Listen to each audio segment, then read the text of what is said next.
Tomu se říká čistá práce. Jo.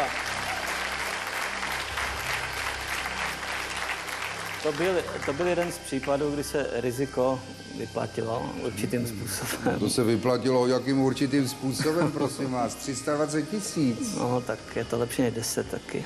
No něco maličko, No, něco no. malinko. O maličko, to je pravda, to musíme připustit. No. To 320 000 máte, no, co teď? Že by třeba, já nevím... Že bychom zkusili 640. A to je nápad. Já dobrý. si myslím, že se Podívejme se na otázku to se- 11. za 640 000. se přímo nabízí teďka. Tak. Který z těchto 4 japonských ostrovů leží nejseverněji? Za A. Honshu, za B. Kyushu, za C. Shikoku, za D. Hokkaido.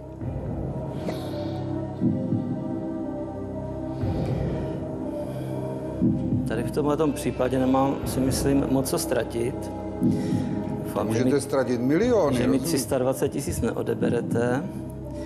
Takže bych zkusil odpověď B, Kyushu. Kyushu.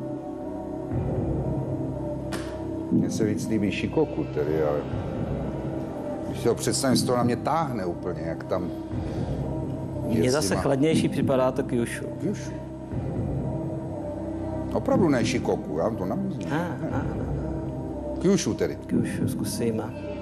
Zkusu, no, když to nevyjde, tak si uzavřete cestu k milionu. Já to vím, ale nezavřu si cestu k těm 320 zase. No to si nezavřete, to je pravda. Chcete tedy Kyushu? Zkusíme to Kyushu. Označme si Bčko.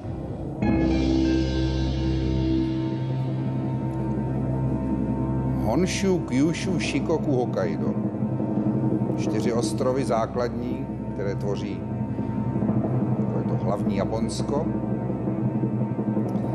Ten správný ostrov, který by vynesl 640 000, se jim